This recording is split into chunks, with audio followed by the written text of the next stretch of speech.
And we are live. Welcome to 2023. It's the Black Comic Lords in the building, Wakanda Whiskey and Blerddom. I'm your host, Paul. With me is my partner, Mark. Here to drink some liquor, talk mess, and do whatever we want to do. Because it's 2023. We're going to get our grown Happy New Year to man. everyone. Hopefully everyone had a good holiday. It's been a minute. We haven't done one of these in almost a month, it seems like. Yep. How was your holidays? Holidays was uneventful and nice and relaxed, and I enjoyed it. My holidays were actually really good, to be honest. That's good. So we're going to jump right into it. Well, first off, what are you sipping on? I haven't even poured anything. But given that we're just off the holidays, I have some leftover holiday cheer. During the holidays, I drink a lot of rum. So I have a rum that was introduced to me by one of our classmates, former Mayor Andre Pierre. It is Babacot Haitian rum. Haven't heard of that. 8-year aged rum. It's very tasty, very good. He About introduced this to me years ago. 15 years ago, do you remember a rum called Tin Cane? Called what? I think it was called Tin Cane, the number 10, C-A-N-E. It was very, very good. Typically when I drink rum, I'll mix it with like some Coke or something. This stuff you could drink chilled, it was very smooth, but I think they went out of business. It was a good drink. Tin Cane rum. Haven't heard of that one. Yeah, it's like I said, it was about 15 years ago when I first moved. Well, I've been back in Atlanta longer than that, but 15 years ago it was definitely popping. So,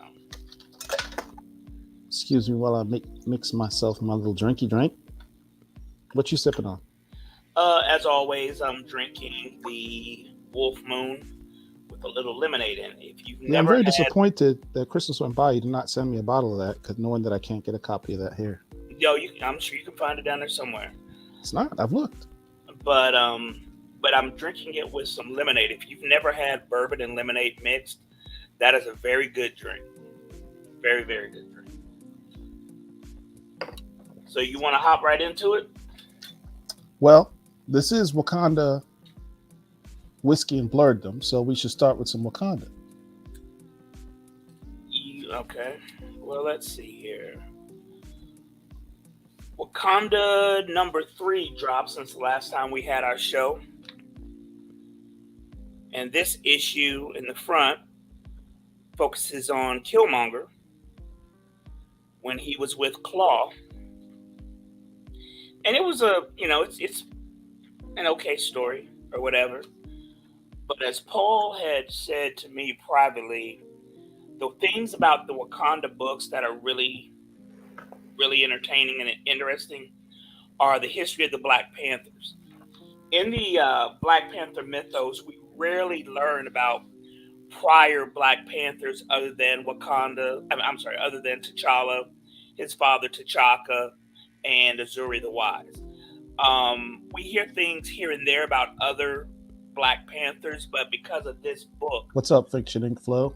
Because of this book, we're going more in depth in some of those other Black Panthers. So it's pretty entertaining, actually. One of the things, this book.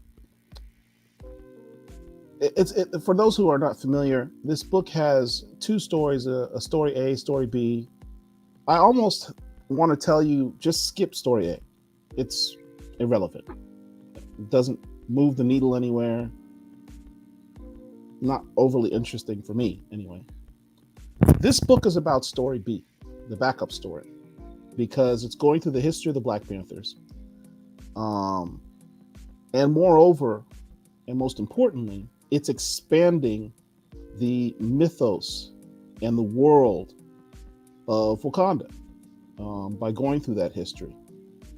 It even has annotations on the final couple pages in the back, and those annotations are deep. This is all canon. I mean, this is rewriting what we know about the Black Panthers and Wakanda. And the annotations tell you what other books you can look at for references as to where they're pulling some of this stuff from. So yeah, I mean Wakanda, if you are a Black Panther fan, a Black Panther collector, these books are going to have to be in your collection. It's not even a question. I mean, I think would be dope is if someday they just do a um, trade paperback or omnibus with just the backup stories in it. But it's going to be a pretty thin one because Wakanda, the book, is not going to be that long of a series probably, and those backup stories or story B, as Paul calls them, they're typically 2 to 3 pages. So that's not really going to be enough to fill a whole omnibus or whatever of just those stories. Well, I just need a book that just has the backup stories in it with the annotations. That's all I need. One of the things that I found interesting in reading the backup story, I want to say it was in issue number 2. Back it up. God rest Chadwick Boseman's soul. When he died, a lot of us have been saying recast T'Challa because we want another actor to be T'Challa, son of T'Chaka, ruler of Wakanda. There are people who said that Winston Duke should be the next quote-unquote Black Panther. I was always of the mindset that somebody from the Jabari tribe who worshiped the white gorilla should not be a quote-unquote Black Panther. That's a completely different religion. That's like suggesting a Muslim become Pope. That just can't happen. But in the issue number 2, I want to say in the backup story, you actually had somebody from the Jabari tribe who became a Black Panther. They weren't worshiping, the white gorilla, as we've learned that what's the man-ape's real name? M'Baku? M'Baku, right. It's late, I'm sorry. Based on the way the comic book has been written in the 60s going forward, M'Baku and his tribe worshiped the white gorilla. M'Baku got his strength from killing a white gorilla and wearing its skin. What's up, Derek? And so when he tried to take over Wakanda himself, M'Baku, he wasn't trying to be the Black Panther. He was going to be the Manic. He was still going to worship his god, his deity. And so this kind of, Wakanda number 2 kind of put a crink in the thinking that you have to be of the Black Panther clan to be the Black Panther. So I don't know how they're going to do that going forward or what, but I kind of just threw a monkey wrench in that mindset. Yeah, I mean, you and I both have argued up and down with people that there's no way M'Baku could ever be Black Panther because he worships a completely different god. I mean, for him, you would assume that would be a step down in terms of, in essence, being the avatar of a god that you do not worship. So this kind of threw things on end. I mean, this series threw things on end from the very first issue, where they established the very first Black Panther was not Bashenga. It was actually a character called Mosey, which was introduced in the Avengers 1 Million storyline. Now, with how they make the distinction, it's a slight retcon, because although Mosey is considered is now retconned as the original Black Panther, he was not the first king of Wakanda. Bashenga still bears the title of the first king of Wakanda, because Bashenga's the one who united the, as they called it, 6 tribes, although there's supposed to be a bunch of lesser tribes. I think it totals maybe 18 or so. But Bashenga's the first one to unite the 6 tribes under the banner of a country called Wakanda. So he still maintains that distinction. Let's see, we got in the chat here, Happy New Year, Bloodsport. Bryant Wilson apparently got his book. We had a really great end of the year show last Friday. It was pretty dope. It was pretty dope. I had a good time. It was 4.5 hours long, but I think everyone had a good time, and I thought it was really well done, and we had a good vibe. So I thank everybody who showed up for that. Real quick, well, read that real quick. Yeah, they're just talking about the books that they Right. got going on the way. All right, so check it. Speaking about the history of Wakanda, if you have Disney Plus, go to what is it? Ultimate Avengers, or what is it called? The series Which series are you talking on about? on Disney Plus, the animated series on Disney. Oh, well, it depends. Are you talking about the next Avengers or No, Ultimate Avengers? the most recent Avengers series, Oh, animated Avengers series, Assemble. Avengers Assemble. No, no, no, no. Avengers Assemble was the first one. No, no, no. Avengers Earth's Mightiest First Mightiest Heroes is the Heroes was first the one. first one. Then Avengers Assemble. You're right. You're right. Right. The fifth Watch if season. right if you want to learn some history about T'Challa and Wakanda. What? Well, the whole series was good, but the fifth series, which debuted roughly around 2018, after the introduction of T'Challa in the MCU, they had a series. They had the series season 5 of Avengers Assembled was T'Challa slash Black Panther centric, and they would have flashbacks about how the nation came to be. So it was actually pretty good. So if you haven't had enough Wakanda in your life, watch season 5 of Avengers Assembled. What's up, Gordon? What's up, Gordon? So since we're talking about Wakanda, we also got to talk about Black Panther, the series, Do which we? is on Do we issue really? number 12. I don't even want to put that book up. I'm gonna be honest with you. I bought this book. I think it came out like 2, 3 weeks ago. I started it, couldn't finish it. Then, in preparation of this show, I started trying to read it again. I couldn't finish it. John Ridley needs to be fired from Marvel. The whole creative staff of this book, other than the artists, need to be let go because they do not know who these characters are. When I say these characters, specifically, I mean T'Challa and Steve Rogers, aka Captain America. In this book, in issue 12, T'Challa is going up against an old friend. And this old friend whoops T'Challa's ass. Okay? They allowed this to go through. Now, I'm not saying that T'Challa is immortal. I'm not saying that T'Challa is the best hand to hand combatant on the planet. He's not. However, he is top 10, and he should not be beaten this soundly by one of his underlings. All right? Also, going further in the book, and this is when I stopped reading, T'Challa is talking to his sister Oh man. about what just happened. Yeah, I don't want to. T'Challa basically said that this dude is a better fighter than he is and is smarter than he is. One thing that has been developed about the character over the past 30 years is that you're not going to outthink T'Challa. You're just not. And for this character who was just introduced in this book to all of a sudden leapfrog one of the best, if not the best, tactician and strategist in the Marvel Universe to be his better, I don't accept it. I know I'm old and I hate change, but the way that John Ridley is doing this character is just doing a disservice. I hate this book.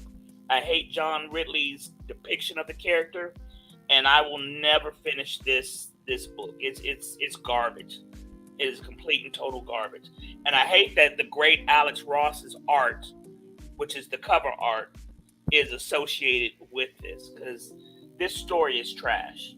It's been the only redeeming factor of this series has been the cover art. The covers have all been beautiful. Alex Ross has really outdid himself from the very first cover. I don't even know what to say, man. I mean, you can't say John Ridley's a bad writer because he's not.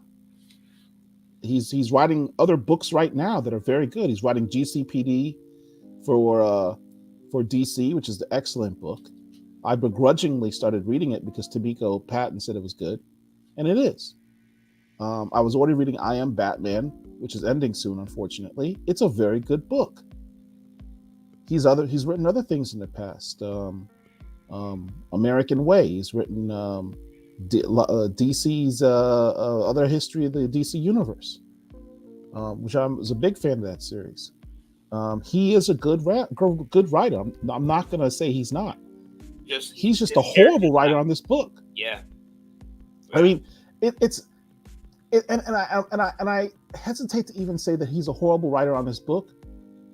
At this point, it is clear because it's been a year. This is the 12th issue. It's been a year, and everyone, all the apologists that are saying, "Oh, well, he's going somewhere with this. He's gonna. I have faith. He's gonna tie it all up." This series is done at issue 18 for one. Two, it's been a year. You don't drag a character for an entire year like that. And three, at this point, this is not bad writing. This is intentional writing. He has an agenda. I don't know what his agenda is, but It's bad, he clearly does not like the character. right? It's bad. I mean, And I blame the editors. well, I blame the entire creative team. I mean, the fact that he put pen to paper and created this story, and the editors Approved it. allowed They it allowed through. him to do it. Yeah, I mean, all of them need to be gone. None of them need to. Like Paul just said, it's apparent that he does not like the character of T'Challa. I don't care about Tosin, to be quite frank with you. I mean, he's there. I mean, he may go on to be something great, but at this point, I don't care. Yeah, I mean, Um, honestly, Tosin for me, unfortunately, um, because I hate this run so much, I really don't care about Tosin. He's a non-factor for me. I can't enjoy the character of Tosin because I can't stand this series. there's It is nothing painful enjoyable to even about try this to book. read this book. I haven't read a single one of these issues more than once. There's nothing enjoyable about this book at all, other than Alex Ross's cover. So, and matter of fact, I pulled this book off of my pulls list because it's so bad. These new woke writer going to put Black Panther in a dress with pink armor set. Well, first off, I don't know what you mean, Floyd, by woke or whatever. But I will say that T'Challa's testicles are in a jar somewhere. I'm not going to even say that. I'm just going to say that Ridley does not appear to A, know the character, B, like the character. So Yeah. that's, for me, that's enough discussion of the Black Panther book. The Black Panther Yeah, I don't want to talk about Black Panther. I wasn't even going to bring him up. Photon number 1. This is a good book. Man, Auntie Monica. This is a good book. She is so overdue to have glow up in the Marvel Universe. Yep. It's not even funny. Yep. You want to talk about the most underutilized history character? It's Monica Rambeau. This woman is a former Avenger. She's the former leader of the Avengers. And quite frankly, she's one of the most powerful characters in the Marvel freaking universe. The fact that she has not, it's bad enough that this character was introduced in what, 1975, whatever it was, something like that, 81 or something. I'll tell you in a minute. She's been around for a while. She's only had 2 miniseries, and those miniseries weren't even miniseries. They're like one shots. She's had 2 one shots. This is her first series. She's been around for over 40 years, and this is her very first series. That's absurd by itself. She was introduced in 1982 in Amazing Spider-Man Volume 1, Annual number 16. Yeah. So this is her very first series after 40 years. This woman has been the leader of the friggin' Avengers, and she's never had her own series. This is absurd. It's well overdue. Fortunately, she's got a brilliant writer in Eve Ewing. Shout out to Sister Eve, who also was a brilliant writer on Ironheart for the best parts of Ironheart. I enjoyed the book. The only negative thing I would say is that in this storyline, apparently she and Adam Brashear, the Blue Marvel, broke up. And it was which just seems a little contradictory, huh? It was just one panel. There was no exposition. Like when T'Challa and Storm broke up, it just, and I apologize for interrupting, but it's like Marvel has something against Black love in their books. You Yeah. know, T'Challa and Storm should be the Reed and Sue. The next iteration of Reed and Sue.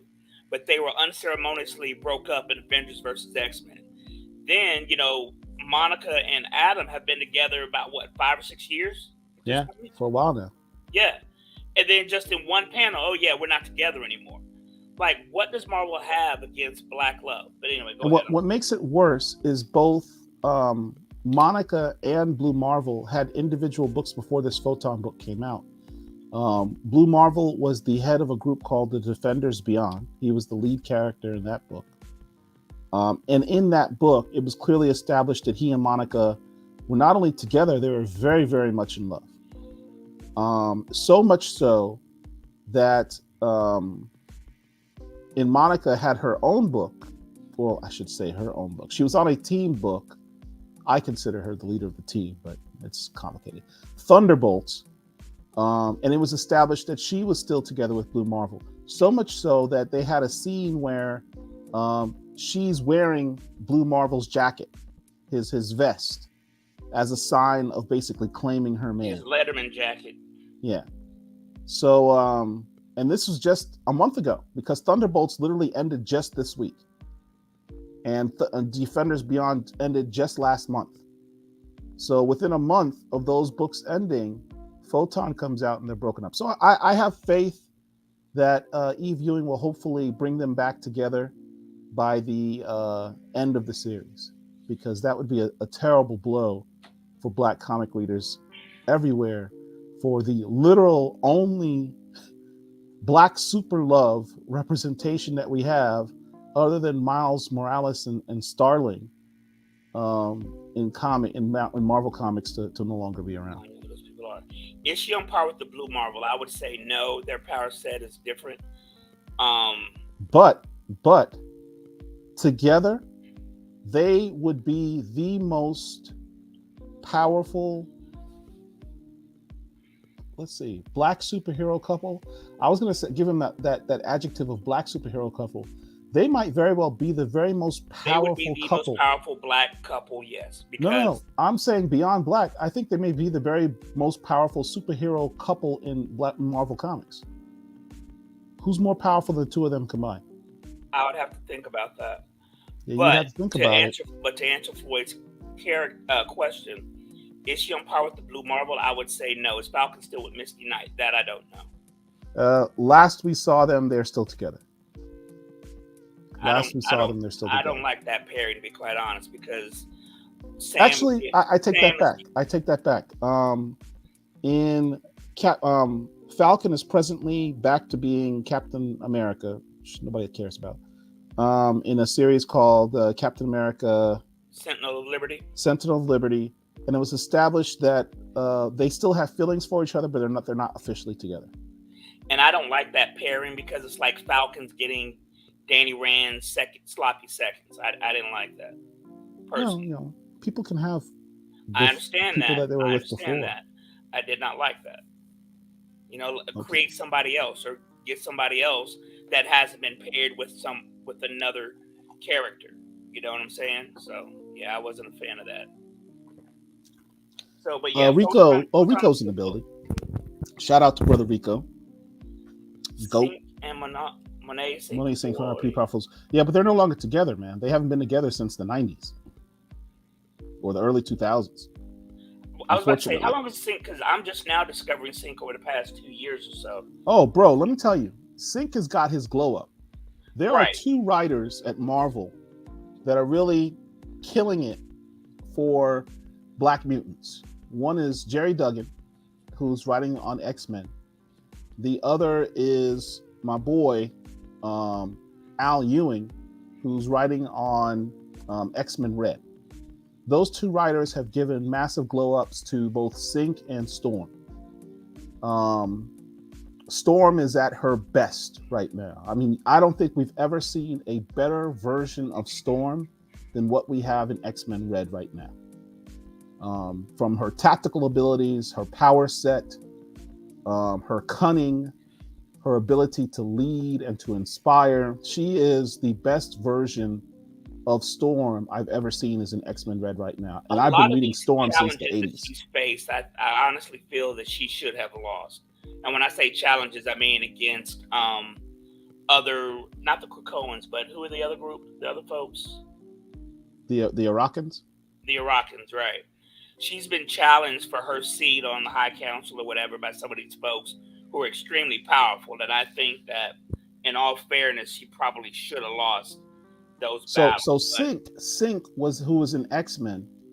They had the storyline where Sync, Darwin, and Wolverine, the Laura Kinney version, go into the vault. The vault is a world that is in a pocket dimension that moves faster in time than ours. So Sync and Darwin in there for like 300 years or something like that. In that, and one of the tweaks that Jerry Duggan brilliantly made with Sync's powers is distinguishing him from Hope Summers, who has a very similar power set of adapting other close by mutants. Sync's not only still syncs with mutants, he also syncs with all superhumans. So whether you're a mutant or not, he can emulate your powers. In a recent issue of I don't remember what book it is, but this book came out last week. Sync synced with Spider-Man's powers. So which is brilliant. But the Web of Darkness series. Yeah. It may have been in the individual Web of Darkness or the tie-in from the X-Men tie-in to that. So yeah. So not only can he sync with other superhumans, he also retains the memory of those powers. So you have someone who can emulate your power, any superpower. He can keep that superpower and pull it back whenever he wants. And not only that, for those powers that he got prior to him going into the vault, he's had 300 years to perfect them.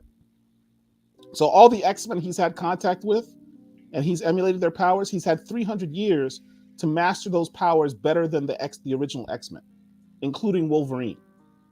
So Sync has been powered up, and he's been listed as beyond Omega level. He's the first Omega plus mutant that they've ever talked about. So his powers. When was he introduced? Because I just became familiar with them. When was he introduced into the comics? Yes. It was in the Phalanx storyline. Really? Because I have that. That was way back in the 90s. Way back in the 90s, yeah, because the foil cover.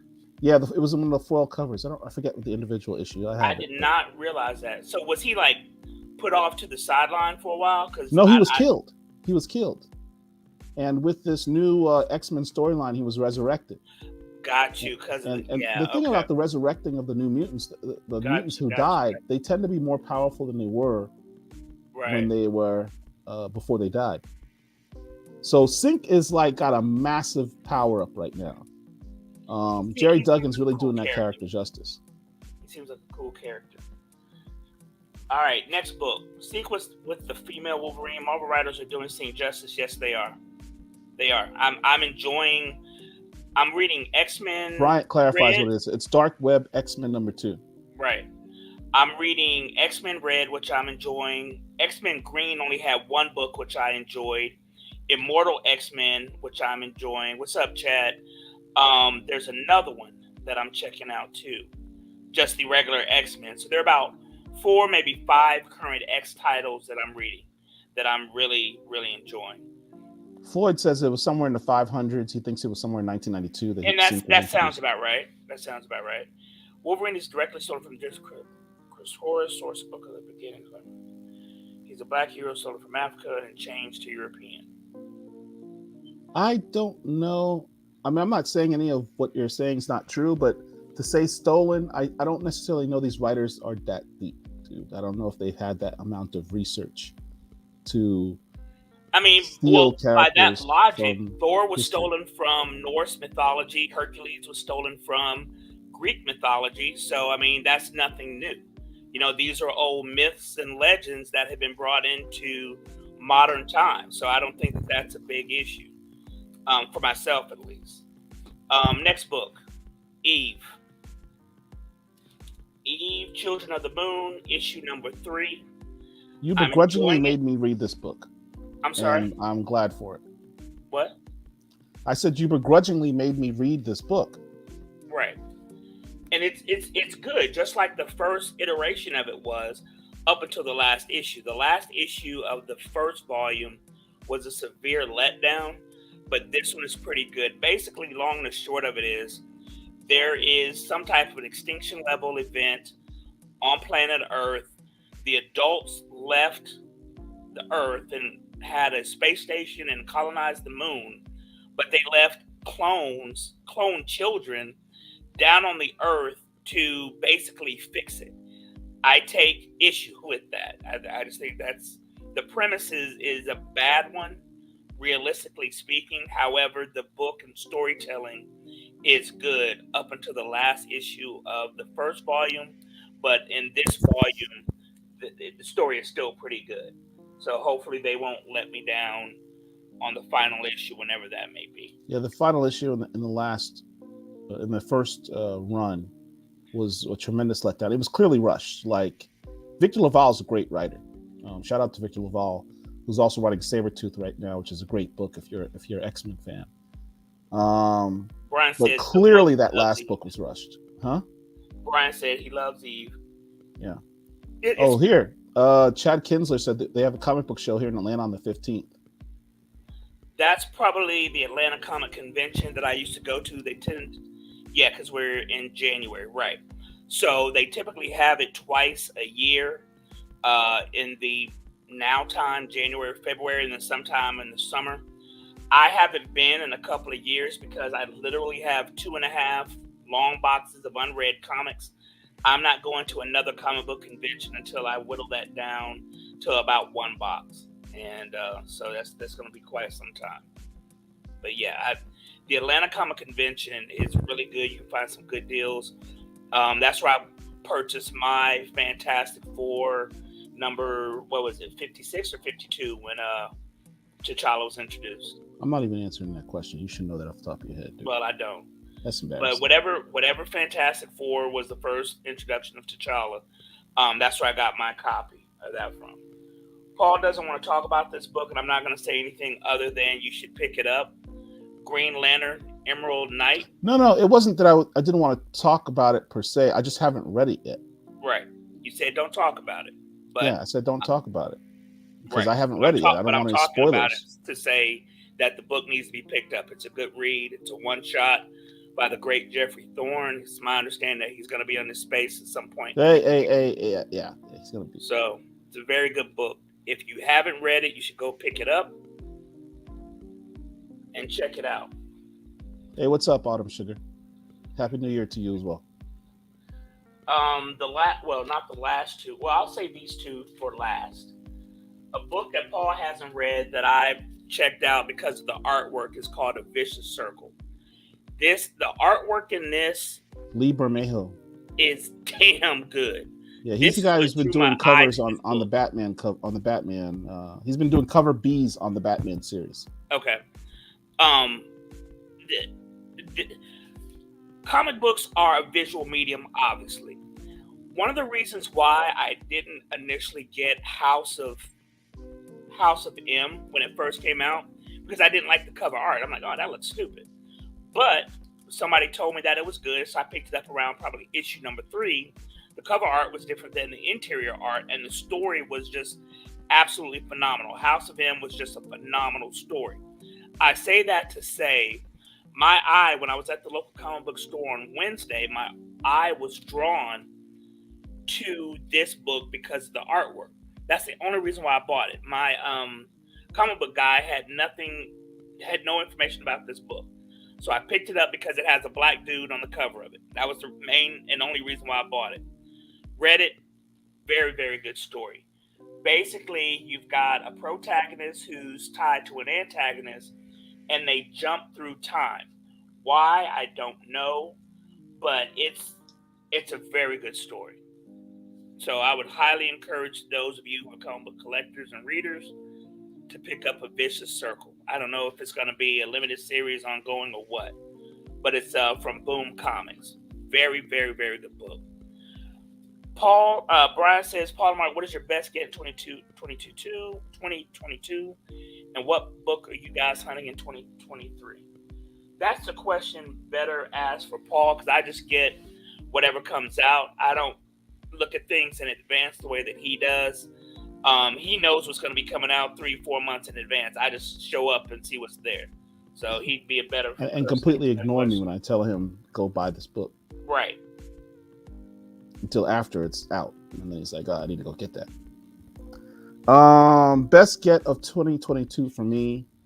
I did a post several days ago about the best books I picked up. Um, Probably one of the biggest books that I got. Not probably. The biggest book that I got was Tomb of Dracula 10, first appearance of Blade. That was one that Oh, so he means like just in general, not new. Okay. I no, haven't not bought new any books. old stuff in some time. I'm like I said, I've got 2.5 long boxes. I've not been on the hunt for old stuff like I was in the past, because I got to get through these 2.5 long boxes before I do anything. Yeah, my Nothing my really comes to mind.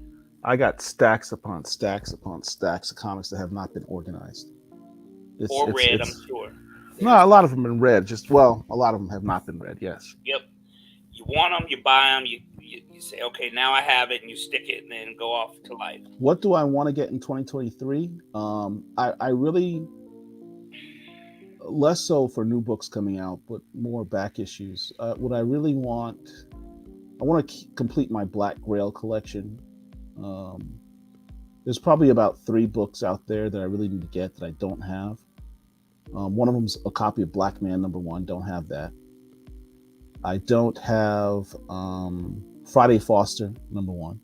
Almost had that a couple of times.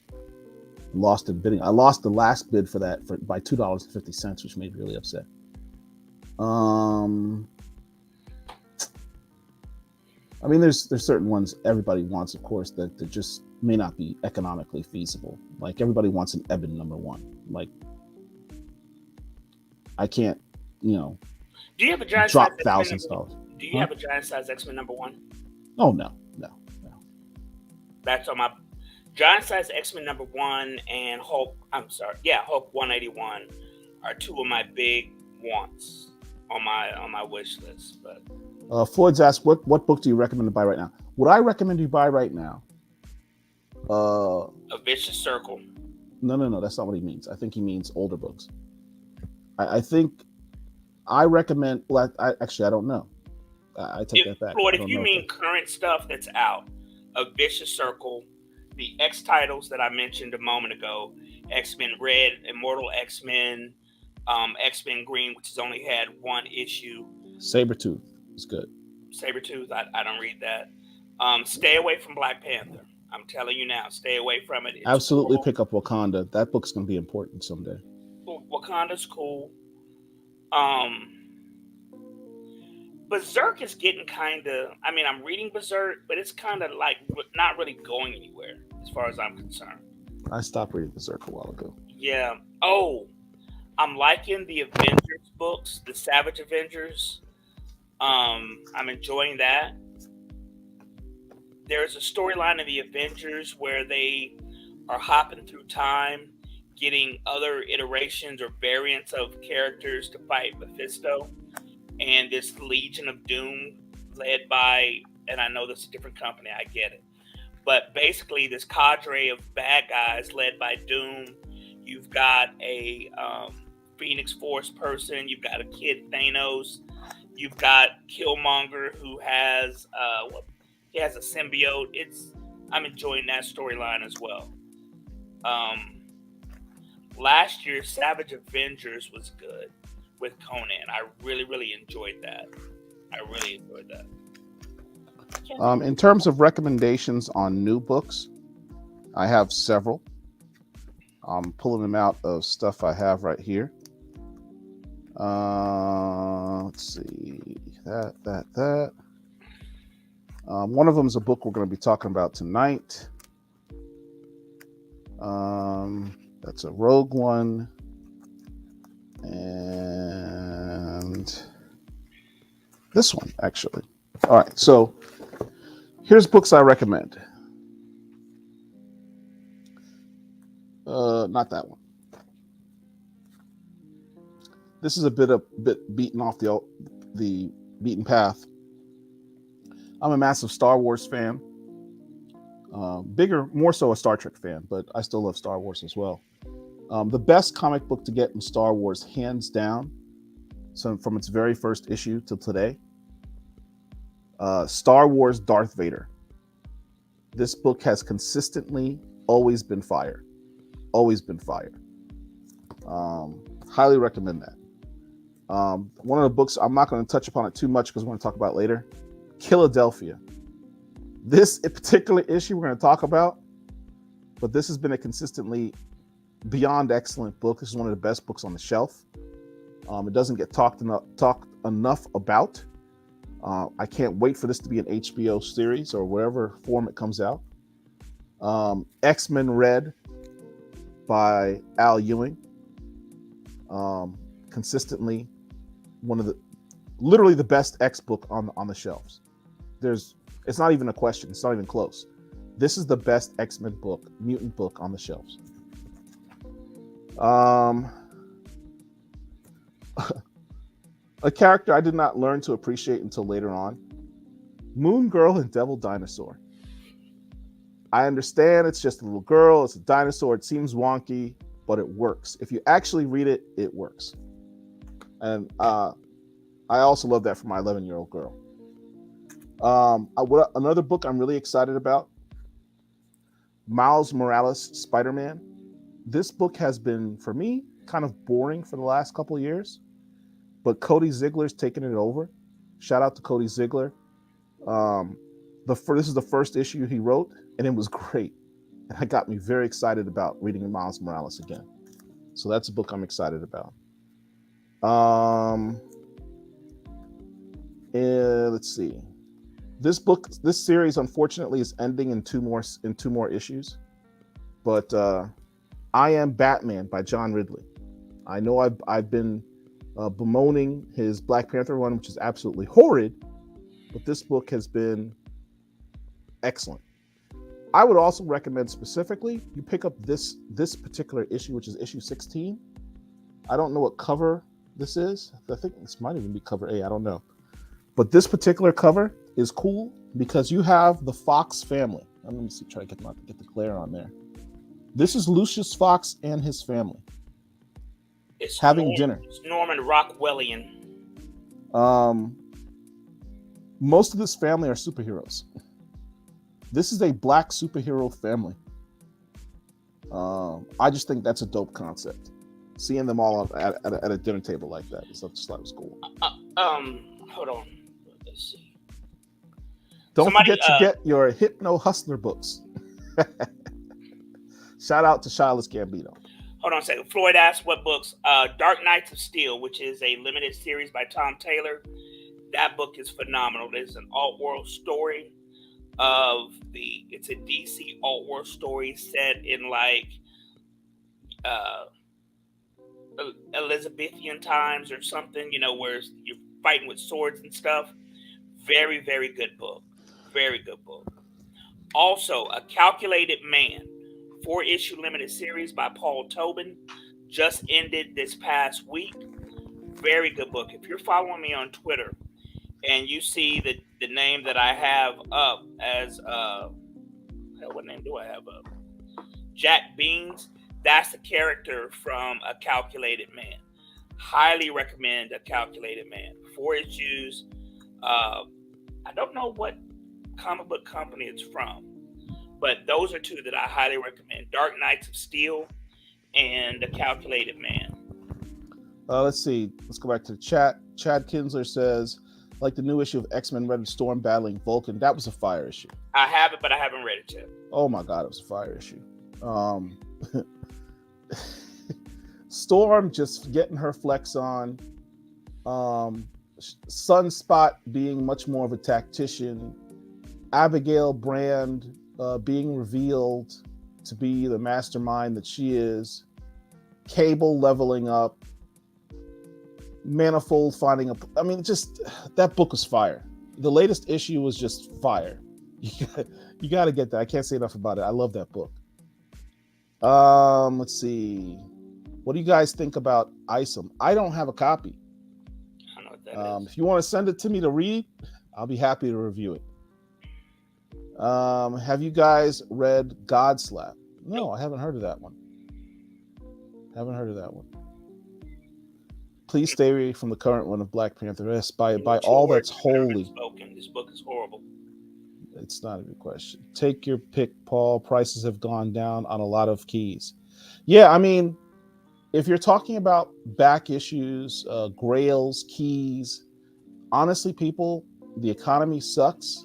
People are dumping books right now. The only reason I was able to get the books that you saw me post several days ago, a lot of those, is because prices have just been dropped. I mean, I paid half of what I saw those books go for like 2 years ago. Prices are astronomically dropping on keys. So now's the time, if you're into spec or if you're just want to collect grails or keys, now's the time to do it, because I doubt you will find lower prices than what's going on right now. Duo Power Bomb is a great book, and it's only 7 issues. Okay with that one. I think I've heard of that. I think I might have heard of that. Hello, gentlemen. I missed your discussion about Photon. I have to ask, do you think she'll keep the name? I think so. For now, yeah. For now. I mean, she's been Photon for some years. And the I'm Captain trying to remember, Marvel, the Captain Marvel tag has is gone. Has it been released so as to what her name is going to be in the movie? Wait, say it again? Has it been released what her name is going to be in the movie? Is going to be Photon or Spectrum? Oh, I forgot about Spectrum. Don't know. Let me see. I will say this, Ernie. Marvel Comics is in complete sync with the MCU. So I think the fact that they released a series called Photon, which is not a name she's gone by for several years, probably indicates what her name will be in the MCU. So that's probably going to be her name for a while. Also, the fact that in the movies in the MCU, they made her mother, Marie Lambeau's call sign as a pilot, Photon, might be a throwback to or a callback to the fact that her name is going to be Photon in the MCU. In looking at the IMDb profile for the movie The Marvels, where she will again be in the movie because she got her powers through WandaVision, they don't give her a superhero name. They just have her listed as Carol Danvers, Monica Rambeau. So I'm going to do a live unboxing. But anyway, Paul mentioned it a moment ago, talking about some current books that are out. Philadelphia. Rodney I literally have no idea what this is. Writing 2 books, Philadelphia and Nita Hall's Nightmare Blog. You need to pick up these 2 right here. Philadelphia is basically about vampires. Nita Hall's Nightmare Blog is mainly about supernatural stuff. And Anansi, the spider trickster god, don't give a spoiler, man. From African lore, is featured in both books. I want to say there was a point in time when that character made an appearance in Marvel, and I could be wrong, but I want to say during the other storyline, there was a storyline involving Peter Parker Spider-Man called The Other. That was the storyline. I think the character made his appearance in Marvel's run. No, this is an Image book, so obviously it's a different character. In fact, in one of these books, Anansi, how we pronounce it, meets with Odin about something. So clearly, that's a different Odin than what's in Marvel. You're giving spoilers right now, dude. Characters that come from mythology, so no one company owns them; they can use them at will. But again, I think Anansi made his appearance in Marvel back then during the other storyline, or at some point in Spider-Man's book. But Philadelphia is really, really, really good. Set in Philadelphia, it's on issue number 26 right now. So it's a lot, but it's not, insurmountable to try to find them if you want to find the individual copies. I'm a purist. I don't have many trade paperbacks because I'm a collector, so I collect the actual books. But trying to find 26 issues isn't that hard a thing to do. Last year or maybe 2021, I was in the process of trying to find the Terrifics, which is a DC book, which is their Fantastic Four headed by Mr. Terrific. And I want to say it had about 30, 31 issues, and I tracked down most of them. So I say all that to say 26 issues won't be hard to find if you're interested in reading that book. I'm actually trying to find that comic that Anansi was introduced in. He was I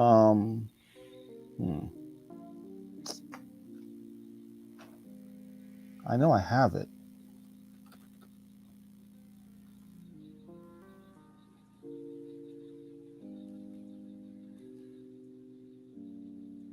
What are you doing? I found it. Yeah, I have the first appearance of Anansi. It was actually Amazing Spider-Man number 46. Oh wow, that was a long time ago. So we're talking 46. So we're talking during the 1960s. No. It was another volume. Here it is. Oh, I have that. It was written by J. Michael Straczynski, Yeah, who is the creator and head writer for Babylon 5. And the art was by John Romita Jr. This was the first appearance of Anansi in the Marvel Universe. okay. Yeah, I have that book. Yeah. So it wasn't the other storyline. Okay. Well, he came back, I think. So that came first, then the other storyline? This came first. Okay. And in fact, if you're really interested in a really cool Anansi storyline in the Spider-Man universe, let me pull up another book for you. It's called... That's when there were all those totems. Yeah. I can't remember the storyline though. Oh man. Well, I'm not gonna be able to find it. Floyd It was like fairy tales. It was fairy tales. Right. Floyd asked, "Do you fellas think X-Men Red would do a box set of the current books at some point?" Yeah. I mean, there are a lot of people who don't go month to month or week to week to comic book stores to try to collect all these things. So yeah, I can't find that right now. Yeah, I think that it'll probably be a trade paperback at some point. Brian Wilson says that I Am Batman cover was cover A. Dark Seal is DC's version of Game of Thrones. That's a good analogy. It's Dark Knights. It's Dark Knights of Steel, if I'm not mistaken, though. Yeah. I think, but it's really, really good. Tom Taylor is a very, very good writer. He wrote a mini series or limited series over in Marvel at the same time that he was writing over in DC. The Marvel iteration ended first. I can't remember the name of it, like Dark Knight Apocalypse or something like that. I can't remember what it was called, but it was also good. But yeah, Tom Taylor is killing it. He's one of the better writers out there now. So I will really encourage folks to pick that up. But yeah, I was correct. It's Dark Knights of Steel. All right, so we just reviewed all comics, so we're going to take a brief commercial break, and we'll be right back and move on to some other things. See you one sec.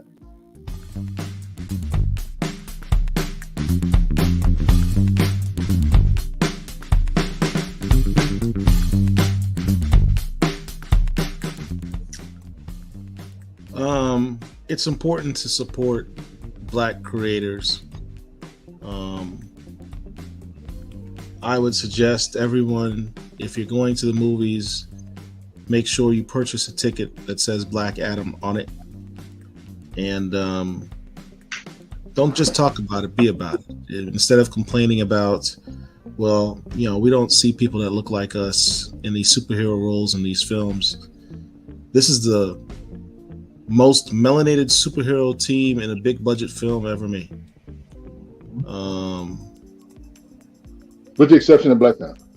Well, Yes, that was the most melanated superhero movie ever made. I'm talking about a team, like percentage wise, because you could Gotcha. argue with the Marvel films, the Avengers had, you had War Machine, you had Falcon, you got Black Panther all on the same team, so to speak. Um, but the percentage wise, the majority of this particular team were black people, and that's kind of cool to see. And he shattered some barriers. Dwayne Johnson did in taking the films out of DC's Justice League box, and that's a good thing for DC's future. I think it helps to prove to them, there's more you're capable of. You gotta step your game up, and I think that's a good thing.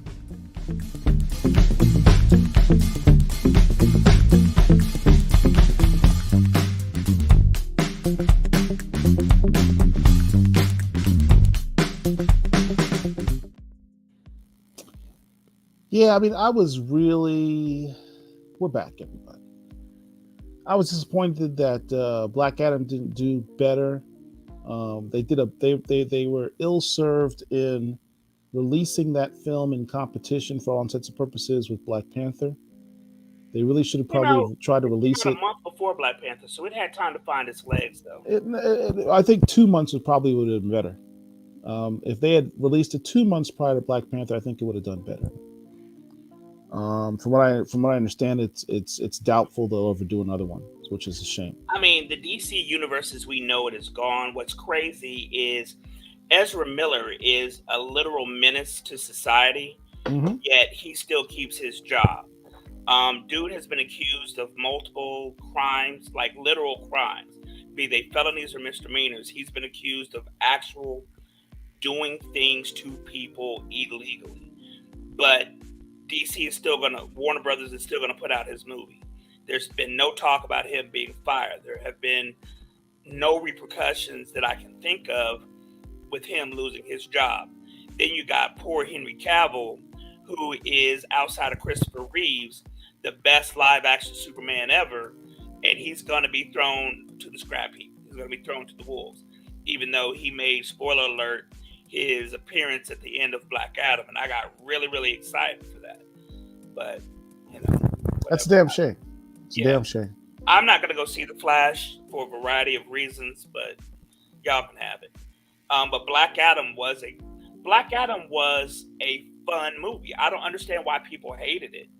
I don't get it. I enjoyed it.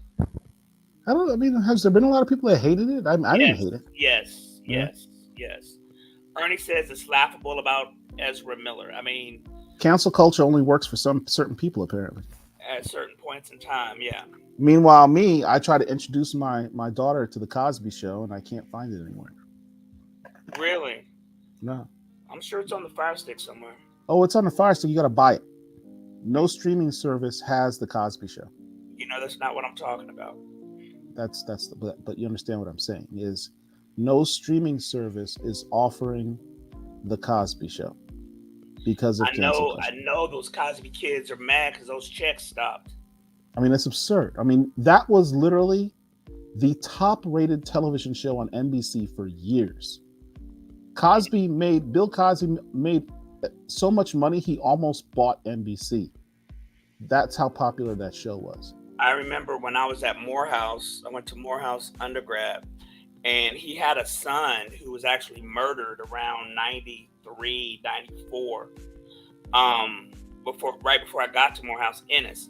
Basically, Malcolm Jamal, the Cosby Show from the 80s was basically Bill Cosby's life, other than the fact that he wasn't a doctor. He had 5 kids, 4 girls, 1 boy. Malcolm Jamal Warner's character of Theo was his son. Bill Cosby's son was murdered. Bill Cosby, donated money to Morehouse, and I think he wanted to name a building after his wife. But being an all-male school, Morehouse wasn't having it, so he took that $30 million, gave it to gave it to Spelman. And I want to say there's a Camille Cosby building on their campus. But I say all that to say, in the 80s, Bill Cosby was America's dad. His show was the most popular show on NBC, the most popular show on TV, probably from like 1985 when it debuted to Yeah. roughly around 1990. I mean, it was all about Cosby. And it wasn't the show wasn't all about Cosby. The show was about his family, and I didn't it. mean literally about him, but I mean just the Cosby universe Oh of yeah, the yeah, Cosby Show. yeah. I mean, it was a one of the most powerful and positive examples of a black family ever on television. Because Um, both the mother and the father were educated, right, both of them were employed. professionals. Right. Professionals, they were both of them were educated, both of them were professionals, a doctor and a lawyer. They had very well behaved, educated kids, So that was something that we weren't accustomed to back then. What did we have? We had Good Times where Florida Evans kept them in the projects. You had Sanford and Son where they lived in a literal junkyard. As an aside, I don't understand how Lamont could get any women bringing them to a junkyard. I don't understand how that's possible. No, think But it about got it. game. You Autumn Sugar listen. says that she checked this on Amazon Prime. It's still there. I will check. Autumn, I checked my Fire Stick last week. I didn't see it. I'll check again. If it's on Prime, that's great. My But daughter, who's 11, has been watching the show on Netflix called Family Reunion, and she's been addicted to it. It's about this black family that the father is a former Super Bowl winning athlete, and him and his wife go down south. They live in Seattle. They have four kids. One, two,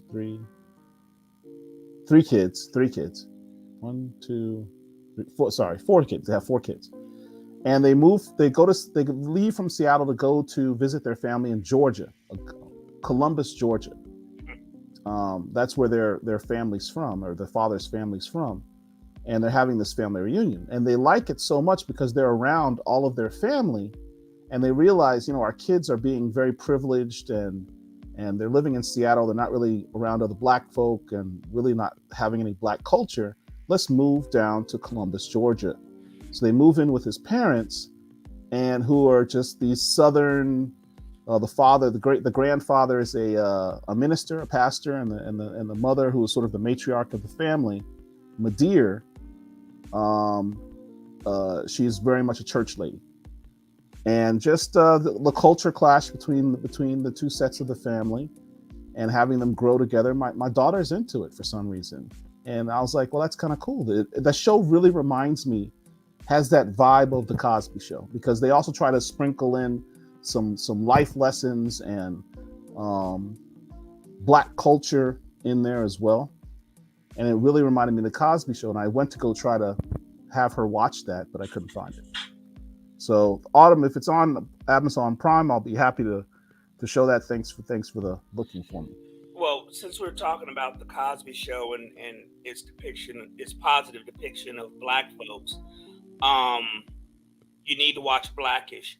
I was turned off. I love Oh, I was Blackish. turned off of Blackish initially because of the name of the show. I thought A it lot of was people were. kind It's of a misnomer. stupid or whatever the case may be. But once I got past that and started watching it, Blackish is the Cosby Show for the 21st century.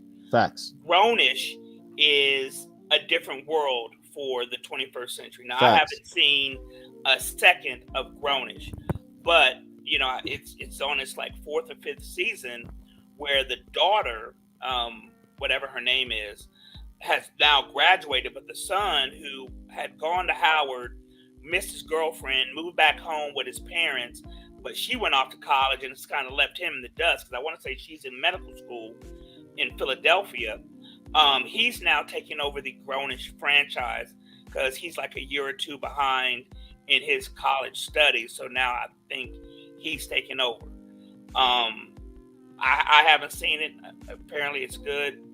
Another show along that same vein was Dear White People. First, it was a movie, then it was a series. The series, I want to say it was maybe 3 seasons. I know I definitely watched seasons 1 and 2.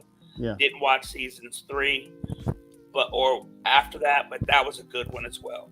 Yeah, I the love the series is better positive than the depiction movie. of black folks. I hate reality TV. Absolutely hate it. Because I'm not going to say they make us look, but people want to be famous just for the sake of being famous. And they get on these shows, they show their entire hind parts acting fools. It's a shame. There was an increase in HBCU attendance that can directly be attributed to a different world in the 90s. Absolutely, yeah. So many Yeah, black I kids was in my in generation. college at the time, and I remember, and I went to predominantly white college, but I remember all the black students. We used to all gather together around the television in the dorm lounge and watch A Different World together. That show Yeah. was, and we saw so much of ourselves on that show. Right. Love A As Different an World. aside, That's literally one of my favorite shows of all time. Oscar winner Marissa Tomei, that was one of her first acting gigs. She was on the first season of A Different World.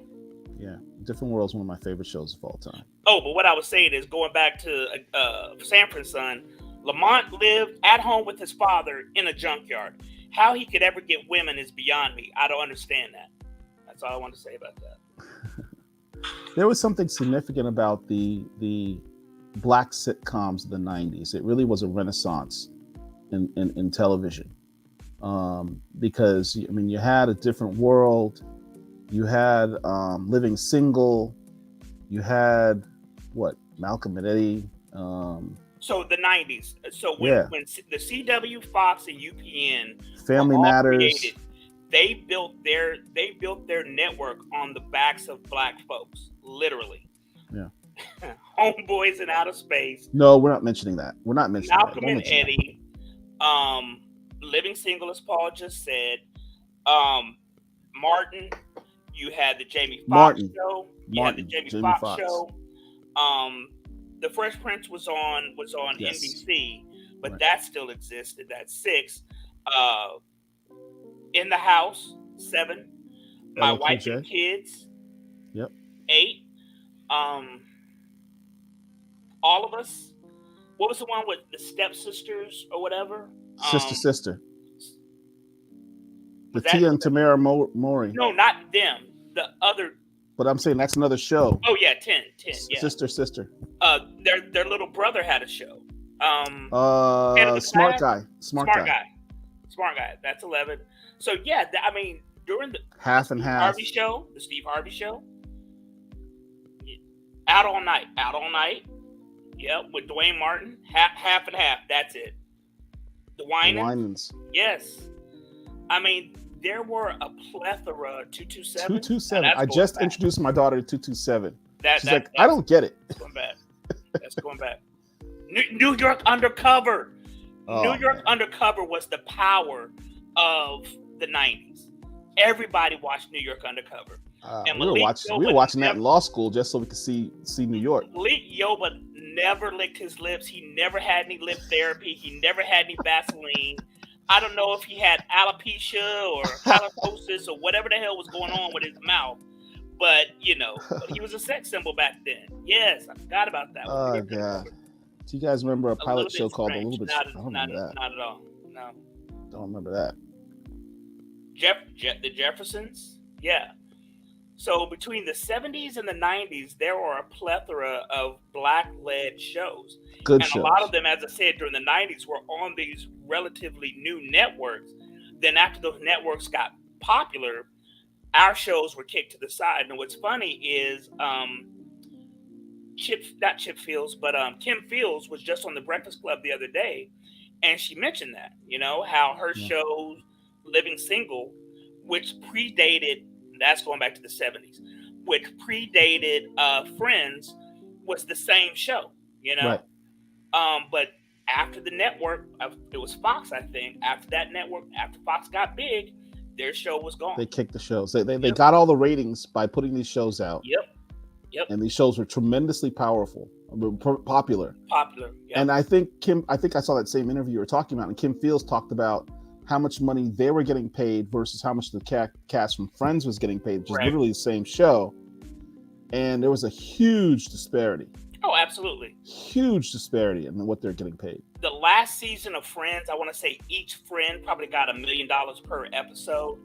Um, I don't know what the living single cast were making, but they were probably, I'm guessing, in the $30,000 to $50,000 range. But in fairness, that money that they're making, of course we do. That money that they were making is based on ad revenue. If NBC is charging all this money, some little upstart network isn't going to be getting the same amount. So that's something that has to be taken into consideration. I did not know Sam Raimi produced it. Yeah. What was the guy's name who starred in it? Carl Lumbly.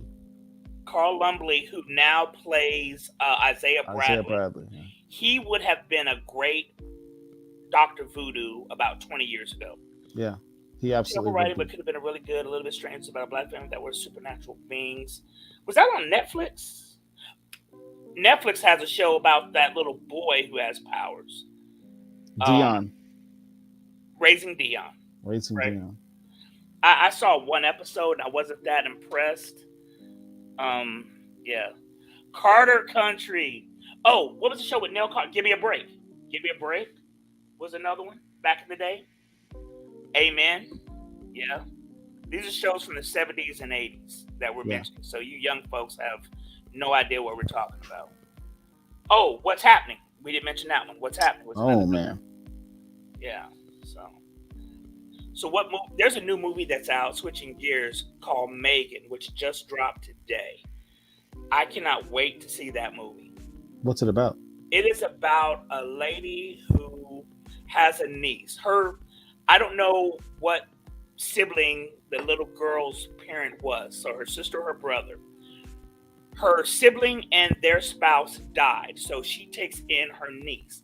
In order to look after her niece, the main actress, I can't remember her name, she created a doll, an automaton, a robot that looks after her niece. And it kind of goes crazy. So think Hal from 2001: A Space Odyssey, but in a little girl body. Nope. Not interested. It's a suspense, scary movie. Go watch the trailer for it. I just saw a trailer for a Nick Cage movie that's actually coming to the theater. That's not going to be streaming. It also stars Nicholas Hoult. Nick Cage plays a vampire. It looks like it's actually going to be kind of good. I'll look that up real quick. But if you go on YouTube, you guys are watching this on YouTube. When this show is over, you have the time. Pull up the wrong one.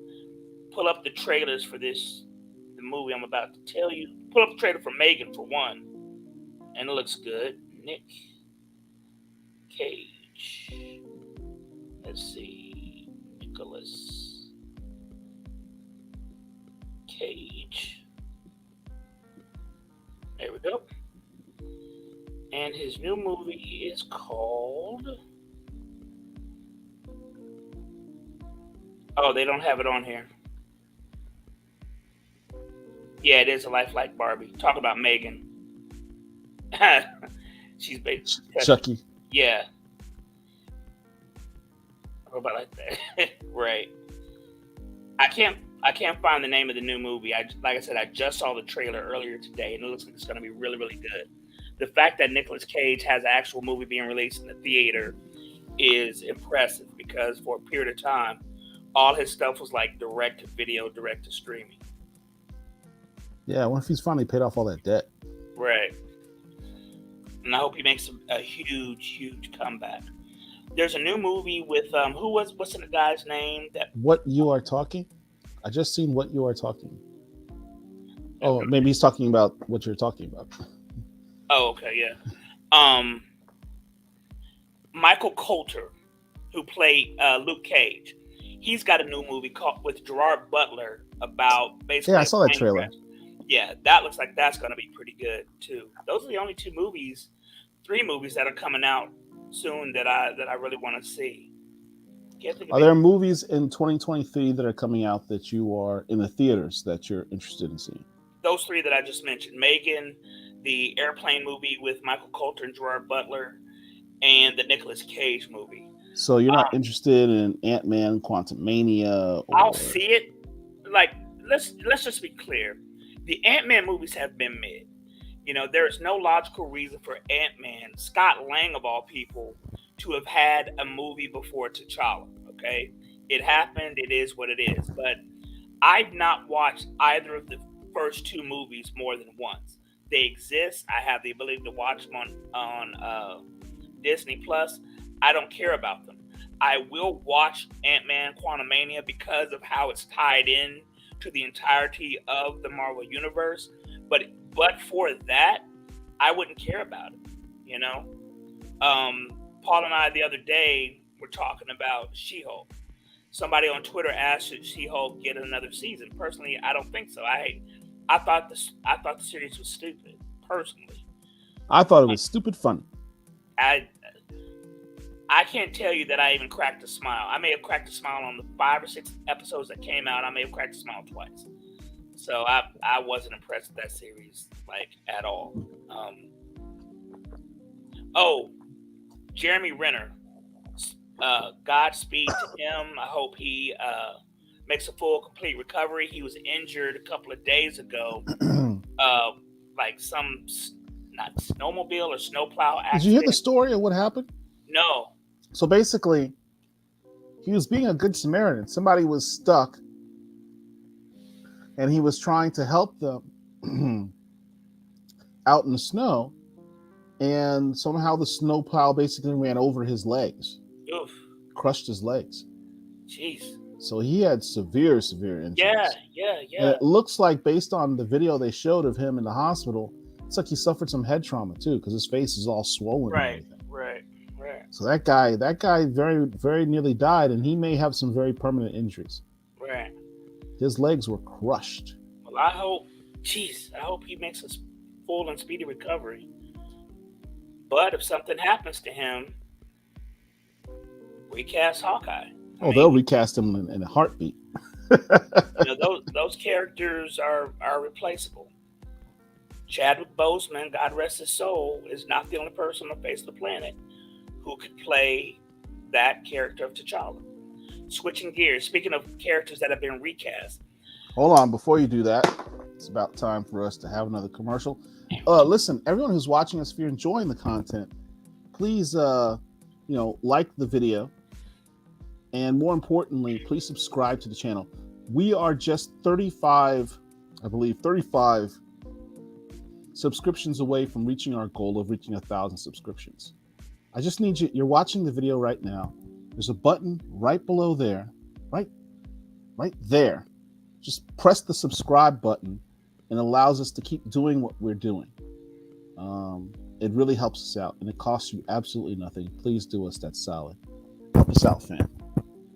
So with that being said, we're going to have a short commercial break, and we'll be right back. Thanks.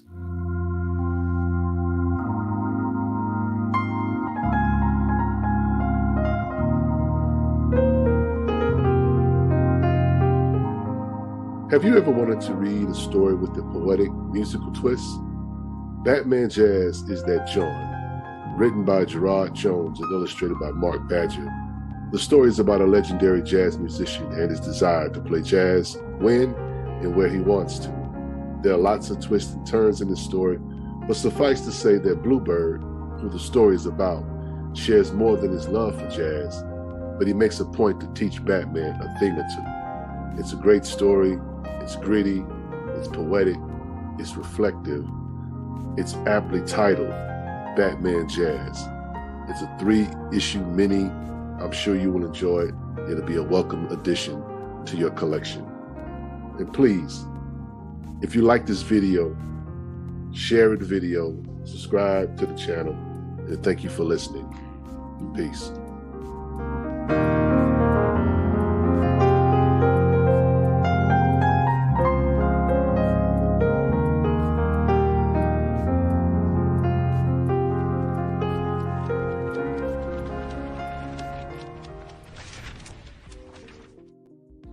And we are back. The movie that I was talking about with Nicolas Cage is called Renfield. Rinfield. Renfield. Put that in your search bar and look that up on YouTube. It's really good. But what I was about to say a moment ago is that there are rumors that Aaron Taylor Johnson is one of the main individuals looked at to be the new James Bond. Yeah, What I are heard your about thoughts that. on that? Is he British? Yes. He is? Yes. Well, he's the British or Australian. Yeah. I had no idea. I've never heard him do anything other than American accent. Yep. So what do you think about him? I mean, look, it's not that complicated to be James Bond. You just got to be athletic, good looking, be able to have a little grit, be able to have a steely stare, but also be charming, do action sequences, and have a British accent.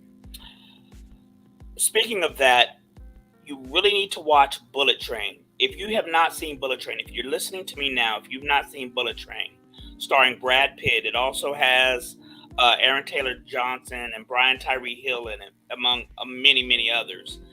It's on Netflix right now. It's a very, very fun movie. And Aaron uses his original speaking voice, i.e. his accent, in that movie. He was kind of suave in that film, so I kind of get it. He's nowhere near my top choice. Henry Cavill, Henry Golding are my top two. Yeah, those two guys, I agree. Those two guys would be excellent James Bonds. But Aaron Taylor Johnson is cool. You may know him. He was Quicksilver in Avengers: Age of Ultron. He was also in the movie Savages with John Carter. What's his name? He was also in the movie where he played the superhero. Friday Night Lights. No. That's not what I'm thinking of. Kick-Ass. Okay, yeah. But Taylor Kitsch. He played in Savages with Taylor Kitsch, who's Gambit. now having a little renaissance of his own. Taylor Kitsch is one of my favorite actors. But I don't know. I mean, Aaron Taylor Johnson is a very good actor. Huh? I said Aaron Taylor Johnson is a very good actor. No, he's a very good actor. I mean, there's a lot of guys that can play James Bond. To be honest, though. Yeah, he's not my first choice, but I can somewhat see it. There's a lot of guys that can play James Bond, but Henry Cavill is clearly an easy no-brainer guy to play. Yep. When you saw him in Man of U.N.C.L.E., all you could see was James Bond, despite the fact that he was playing an American with an American accent. Yes. All you saw on the screen was James Bond. Right. It's like a no-brainer. Guy Ritchie, for those who don't know, Guy Ritchie and Quentin Tarantino are two of my favorite directors of all time. The Man from U.N.C.L.E., which was a movie based on a 1960 television series about a spy agency in the heart of the Cold War and the creation of James Bond. There are a plethora of spy or espionage show, The Man from U.N.C.L.E. being one. Henry Cavill played a CIA agent in The Man from U.N.C.L.E. The movie was a period piece set in the 60s. Also starred Armie Hammer, who has had some controversy, so I don't think we'll ever get a sequel, but it should have gotten one because the movie was very, very... I didn't know there was some controversy with Armie Hammer, but... Yeah, something about... Isn't he an alcoholic or something like that? No, I mean, alcoholics, that's no problem, but like some type of sex scandal or something. I honestly am not clear. No, he's the guy who I think would have played an excellent Captain America. I want to say that he tried out for it, but other than Captain America, he would have been a perfect Arthur Curry. He could have been Aquaman, and you could have saved Jason Momoa for Lobo. You know, Jason Momoa should not have been Aquaman. He just shouldn't have been. This is a question someone's just asked us that I cannot possibly answer. Dude, it's too late in the day. It's like midnight. That would take 2 days and going through hundreds of films and having massive debates. Films for me. Thousands. To narrow that down. Yeah. I can't answer that. I will say, though, that recently Captain America Civil War is towards the top of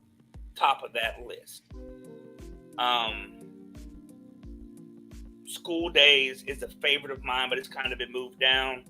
But there's just so many movies that I see and watch that I honestly can't answer that question. But going to TV. He said next show. Dude, that would be in the entire show. And we'd have to do all the research ahead of time just to narrow it down. What I think we could do is talk about like we could do genres and do like a top 10 list in a genre. Right. Yeah.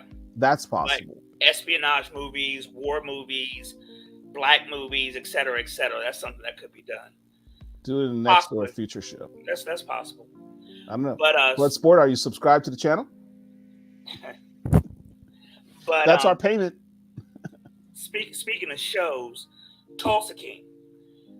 Well, I haven't watched that yet, but I have to. I mean, everything by Taylor at this point, anything that Taylor Sheridan makes, I'm gonna watch.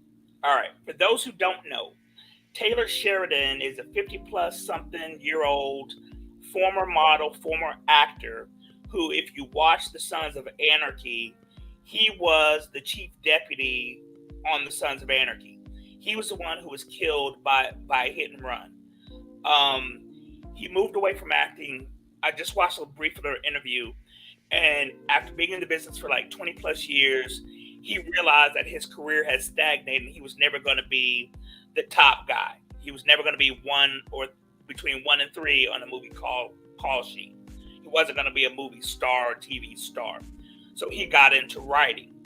He wrote a phenomenal movie called Hell on High Water. I think what it's called. That with, movie, Chris Pine and Ben Foster, yeah. And Hell or High Water. I'm sorry. And the movie starred Chris Pine, Ben Foster, and what's my man who played the Ironmonger and Iron Man 1? His face. Starman. What's his name? Right. I'll tell you. Jeff Bridges. Tron. Yeah, yes. The movie came out in 2016. If you have not seen Hell or High Water, you have got to watch that movie. Taylor Sheridan wrote that movie. He also created the series Yellowstone. Oh, Yellowstone is a phenomenal show. Now, I will admit, I thought the show was going to be like Longmire. I thought it was going to be some MAGA fest, type show, whatever. No. The show is basically Dallas / Falcon Crest for you old heads / Dynasty / Power. And Power. Well, no, not Power. Empire. More like Empire than Power. Yes, you're absolutely right. More like Empire. That's set in the wilds of Montana. I'm sleepy, because I'm tired. Names aren't coming to me the way that they should. But Kevin Costner plays the paterfamilias of the Dutton clan, and he owns this massive ranch with cows. That's what a ranch is. And so he basically owns the size of a county. Right. And so he's doing everything in his power to prevent progress, to keep things the way that they've always been. His family has been on this land for 200 years, and he wants to keep it in the family for 200 more. And all the wheelings and dealings that go on with that type of show, it's just, I can't say enough about it. Now, Yellowstone is set in modern times, right? Well, last year he created a prequel called 1883, yes, which basically shows how the Dutton family got to Montana and got to that neck of the woods, literally. After that, late last year, he created a show called 1923, which is 40 years after, you can do the math. It's a continuation of the story. And this one has Harrison Ford as Kevin Costner's grandfather, I guess. Great uncle. He's not in his direct line. It's his uncle. Okay. And it also stars Helen Mirren. Helen Mirren, yes. Helen Mirren is Harrison Ford's wife. Helen Mirren is 70-something years old, and yes, to this day, yes, I would. But that aside, I've only watched one episode, and to be fair, 1923 didn't grab me the way 1883 did after the first episode. 1883 was excellent. I can't say enough about that show. 1883 stars the great Sam Elliott and a bunch of other folk. The married couple, country western singer and his wife. Trisha Yearwood and I don't think that's right. No, not Trisha Yearwood. McBride. Nope. Tracy. What's his name? I'm about to tell you right. I don't know country music, so I'm looking at their faces, but I can't remember their names. Tim McGraw. Tim McGraw. Tim McGraw and Faith Hill. Tim McGraw and Faith Hill. Tim McGraw. He's a good actor. Tim McGraw is a damn good actor. The first thing I ever saw him act in was Friday Night Lights. Friday Night Lights, and then The Blind Side. He was really good in The Blind Side. I forgot about The Blind Side. Right. And because the funniest part in that movie to me was when Sandra Bullock is talking about Nick Saban about how good he looks. And Tim McGraw's like, honey, I'm standing right here. She's like, yeah, I know. I was like, wow, you don't let your woman do like that. The thing about Yellowstone, my stepfather-in-law, told me to watch a show. And he explained the premise. It's like, this is a show about a cattle rancher family in Montana in modern times. I'm like, why would I possibly have any interest in watching a show like that? Especially as a black person. Especially as a black person from Brooklyn or Jamaican roots. Wearing MAGAs. There's literally nothing about that appeals to me. Right. And then I watched, and then he said, just watch one episode. And I watched one episode. And I was like, okay, that was good. Let's watch another one. And then we watched another one. That turned into a binge fest over the course of the entire weekend, in which I watched the entire series. I probably mentioned it to you too. Yeah, the show was very I can't good. say enough about it. It's good. It's good. And here's something else that I just learned. There's another show that came out about 10 years ago called Justified. Love Justified. It's on Hulu. And one of the episodes, the couple of the characters are talking about Bass Reeves. For those who don't know, Bass Reeves was a formerly enslaved man who turned into a lawman. He was deputized, became basically a U.S. Marshal, and is responsible for single-handedly capturing literally hundreds of considered bad guys. Allegedly, he is the basis for the character the Lone Ranger. In popular culture, Bass Reeves has not been explored much. There was a movie that was horrible, absolutely horrible, called Hell on the Border. That movie was bad. I couldn't even finish watching it. Delroy Lindo, who I just recently learned is also British, played him in The Harder They Fall. Also in popular culture, my frat brother Kevin Grievous wrote a comic book about Bass Reeves. Just learned like 3 days ago that Taylor Sheridan, going back to 1883, is writing a Bass Reeves-centric series. Yeah. Set in that world. Yeah. Cannot wait to watch it. Taylor Sheridan is like, what were some of the, Aaron Spelling, who's the writer? Sid Boo Boo Sid. Stephen J. Cannell? Stephen J. Cannell. These are names that I'm mentioning who were back in the 80s, 70s, and 80s were prolific television producers. They created all of these shows that you would know if I were to say them. What's the guy from Laverne and Shirley? Marshall. Something not Marshall. Penny Marshall, but her husband. Brother.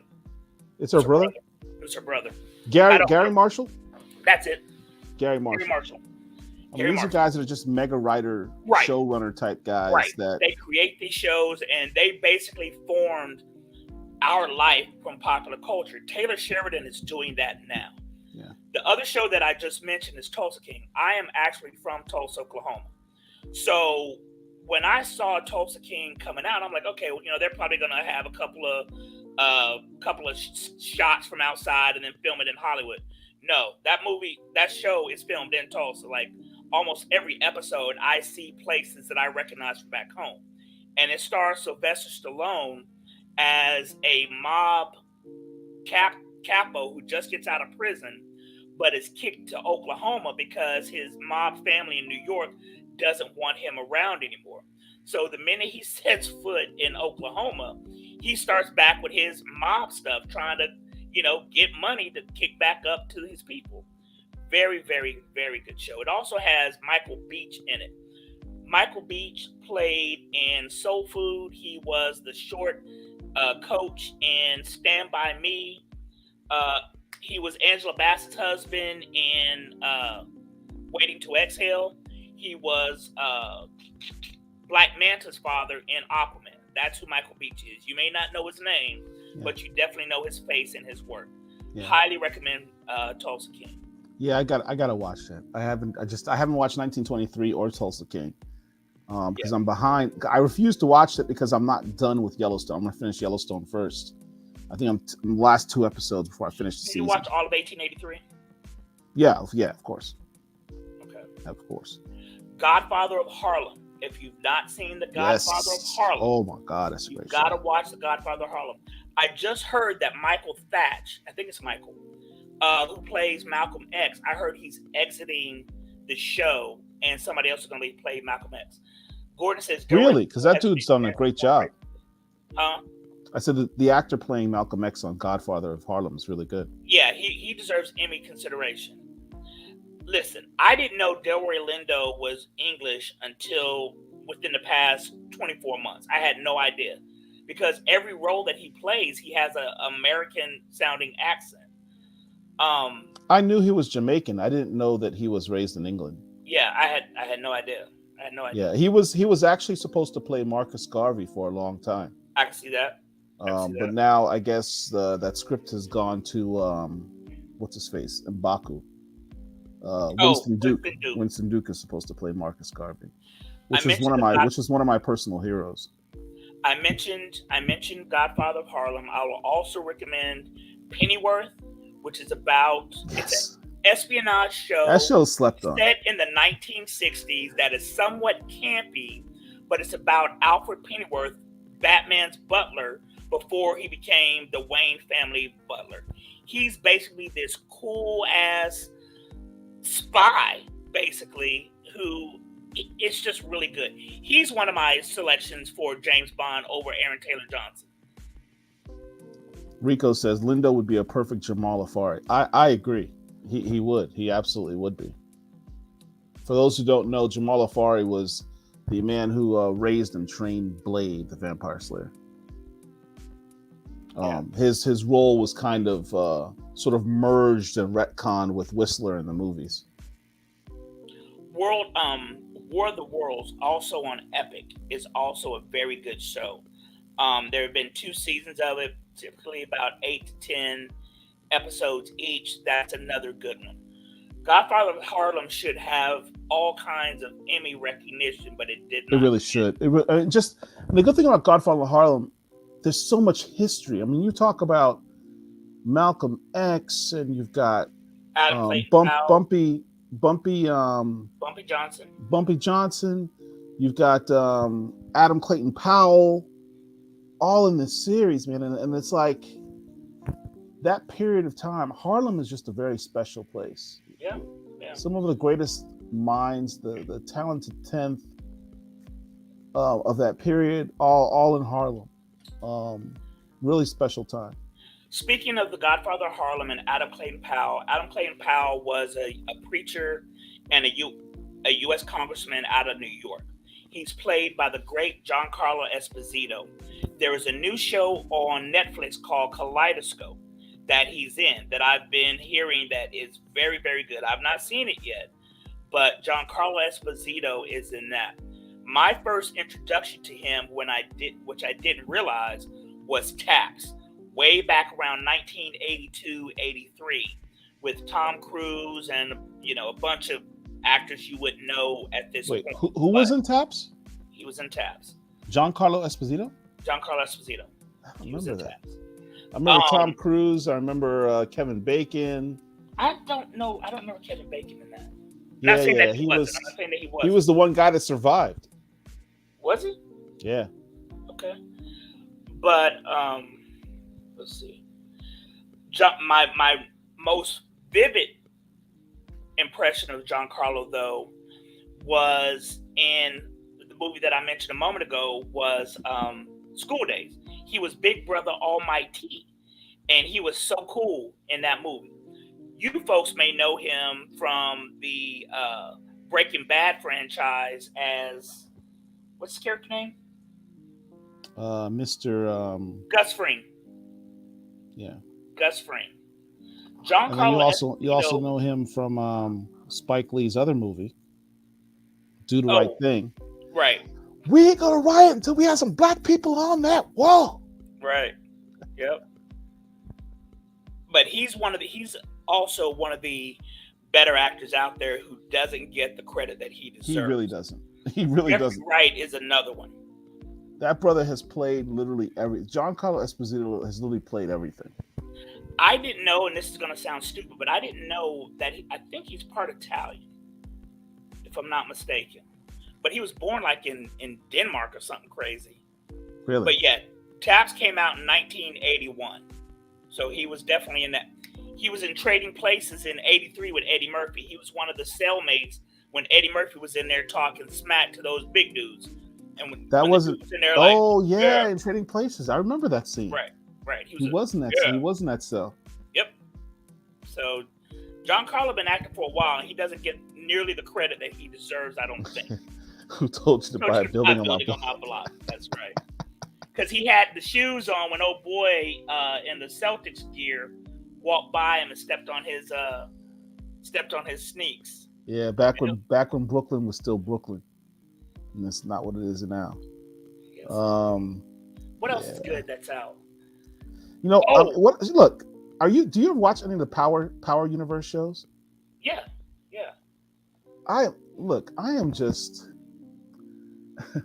I love the Power Universe. It's a guilty pleasure. I don't give a damn. I really love the Power Universe. Yep. Power 1, Power Book 2, Kanan. I haven't watched the second season Power of Kanan. Force. BMF. Have you watched BMF? BMF just started again this new season. Well, I watched a little bit of season 1. I'm drugged out. I'm drug dealered out. That's why I say it's a guilty pleasure, because the whole series is about drug crime families, and it's a guilty pleasure. I love the Power series. Is that set in the same world? I don't know if that's set in the same world. Yeah, they are. They're all in the same world. BMF is takes place in the 80s, so it's kind of more of a prequel than anything else. Are you sure? What, the BMF being in the 80s? No. That is set in the same universe. It's part of the Power. It's part of the Power universe, huh? I say that because obviously the Power universe is fiction. BMF is based on real. BMF is based. Oh, I see what you're saying. People. So I don't know that it's set in the same universe. I mean, I don't know that there's any connective tissue other than fiction. So I don't know. Oh, another show that's good. Wednesday on Netflix is phenomenal. My whole family sat down and watched Wednesday. That show is really good. Listen, that show was really, really good. That show is really good. Somebody said The Chi is good. I haven't seen that. BMF, like I said, I saw the first 3 episodes of that. What else? Gordon says Giancarlo has an Italian father, African American mother, and was born in Denmark. Yep. Wow, that's an interesting background. There was a show I was watching where a supposed medium goes to scary houses and stuff, and Giancarlo had a house wherever it was, and had this medium come out to find ghosts in his house or something. He has at least one brother, and his brother kind of looks just like him, except he's fat. So that was pretty an interesting dynamic. But Wednesday is very, very good, and this is probably the first time that Tim Burton has actually had black people in his movies that have more than one speaking line. Because if you look at Tim Burton's resume, he doesn't have black folks in his stuff. He doesn't. He does get a little bit of props because he put Billy D. Williams as Harvey Dent, and in his original script and original casting, one of the Wayans brothers, I forget which one it is. Marlon Wayans was going to be Robin. Yep. And he still gets checks to this day for that role. that he was supposed to play in. There was a Yep. comic book that came out 6 months or so ago, earlier last year, called Batman '89, in which is a continuation of the Tim Burton universe, Batman universe, in which it basically continues that story that Tim Burton originally wanted to happen. So Harvey Dent is still Billy D. Williams, and Marlon Wayans does take on that role of Robin. So it was a dope book too. Like, I highly recommend it. They even talk about a couple black issues that I thought was really really timely. So I highly recommend Batman '89 if you haven't picked that up. That's what's up. That actress who played Wednesday, I forget her She's name. Ortega, Helen Ortega, I think her name is. She is now being rumored to be in the casting decisions to play White Tiger in the MCU. I can see that. Jenna Ortega. Jenna Ortega. Now, let me say this. I think that I like Luis Guzman. I like him, but he was not. Yeah, he did not. He did not. It was distracting seeing him with Catherine Zeta-Jones. Like that, they just did right. not have that chemistry. That it was believable that he could, pull her, basically. Yeah, basically, yes. I was watching something or reading something the other day about this very issue. And I guess it's my understanding that the Addams Family started off as a comic book. And in the comic book, Gomez was not traditionally a handsome man. So I think that people have viewed him as such based on Raul Julia's performance in the 90s version, So, I like Luis. I've enjoyed him in his work, but I mean, come on, dude, lose 100 pounds. The original series wasn't all that great. A good-looking guy either. Right. I want to say, what is his name? He is the father of what's his name? Not Frodo, but Rudy. I think that's his son, if I'm not mistaken. Let's see, Addams Family from the 1960s. Okay, so his name is John Astin. Yes. And the guy from Carlito's Way. Yeah. Mm-hmm. He's the father, if I'm not mistaken, of the dude who played Rudy. Well, dude, it is midnight, and I've got morning to go do some more stuff. Yep. Everyone, it's been a blast talking to y'all today. Here's what I opened up. I got this variant cover for Photon #1. Is that glowing in the dark, or is that just the light? No, it's just the light. I wish it glowed in the dark. It glows in the dark in my heart because I love Monica Rambeau. But hey, we would appreciate you hanging out with us, having a drink with us. Again, if you like what we're doing, please just like the video, but more importantly, subscribe to the channel. We're very, very close to reaching our goal of 1,000 subscribers, which allows us to keep doing what we're doing. Share the video, have some friends subscribe to it. We're very close, and we just need your help. And it costs you guys nothing. Just hit that subscribe button down there, and we'll see you guys next time. We have a show on Sunday night at 9 p.m. Eastern Standard Time. We're going to be interviewing the great writer Jeffrey Thorne, writer of Green Lantern Emerald Knight, Black Panther King in Black, the Black Panther television series with Avengers Assemble Season 5,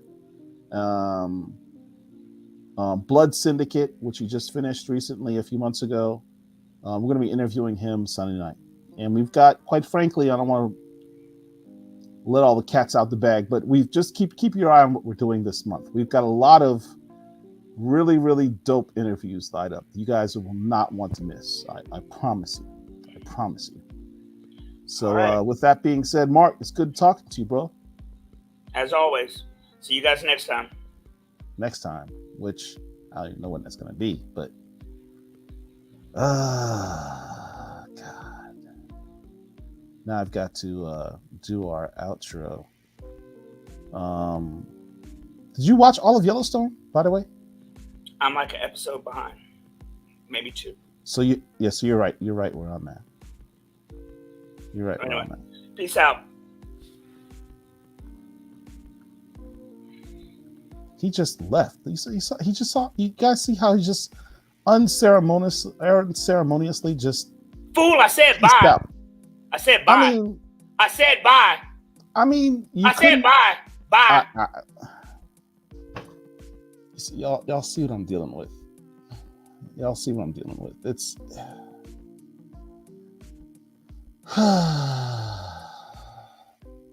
Peace out, y'all.